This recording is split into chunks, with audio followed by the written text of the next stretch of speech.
तिनसुकिया जिले में oil India के तेल पाइपलाइन से तेल चोरी करने की घटना जारी है। यह सच्चाई उजागर होती है तिनसुकिया जिले के माकुमगढ़ बस्ती से लंकासी पुलिस द्वारा अभियान चलाकर चोरी किए गए कच्चे तेल के 12 ड्रम जब्त करने के साथ 2 तेल चोरों को गिरफ्तार किए जाने की घटना से।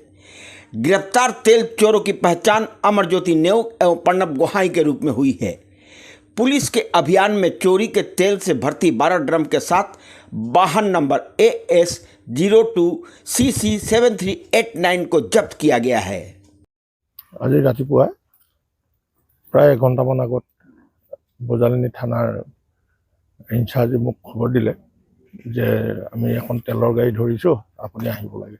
তো আমি আহি পেলাই ইয়াত দেখিছো স্পটত এখন কি গাড়ী টাটা উদ্ধা গাড়ী এখনত 12টা তেলৰ মানে ক্ৰুড অইলৰ টেংকি বেৰেল মানে তেখেতসকলে জব্দ কৰিছে আৰু দুজন তাতে দুখী মানে এজন ড্ৰাইভাৰ এজন লগত থকা ব্যক্তি তেখেতসকল আটক কৰিছে।